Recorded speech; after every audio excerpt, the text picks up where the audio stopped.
Jemi në fshatin Flet, bashkia Fusharës. Kjo është shkolla.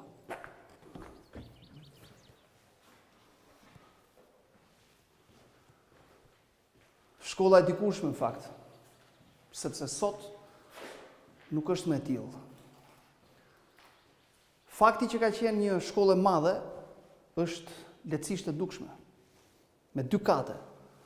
Vazhdonte edhe këtej, pavarësisht se sot është vënë një pengesë, një mur, sepse në krahun tjetër të shkollës mbahen baktit. Nuk ka më fëmijë. Nuk është një shkollë e braktisur shumë kohë më parë, dekadën e fundit. Mjafton të shikosh elemente të ndryshme dhe e kupton që ka patur deri vonë nxënës. Sot nuk ka më të tillë. Në fakt,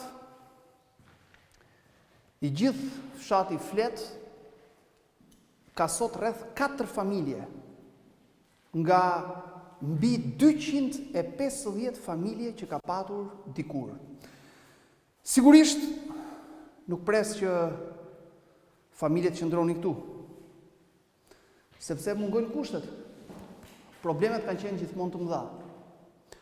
Por, ky është një mesazh për të kuptuar se çfarë mund të ndodhi me fshatra të tjerë shumë më afër, me qytete. Shumë shkolla të tilla po përfundojnë të zbrasta pas zërat e dikushëm të fëmijëve për shkak të mungesës së mbështetjes. Dhe ky është një alarm që duhet na bëjë të mendojmë.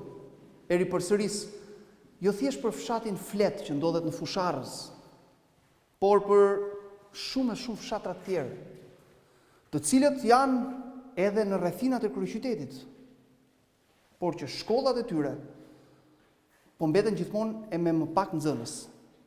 Pse nuk qëndrojnë njerëzit edhe në fshatra? Mirëqenia.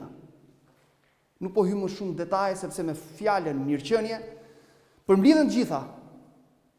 Banorët kërkojnë mirëqenie, sepse jemi në vitin 2025. Sigurisht kjo nuk ka të bëjë me politikën, ka të bëjë me dhimbjen për vendin e amë. Sepse nuk ka gjë më të trisht se të shikosh shkolla dikur të mbushura me fëmijë e që sot nuk kanë më të tillë. Nuk ka absolutisht gjë më të trisht. Ndaj që mos të kemi shkolla të tilla të braktisura edhe në zonat e afërta, duhet ndërhyrë menjëherë për t'i mbështetur.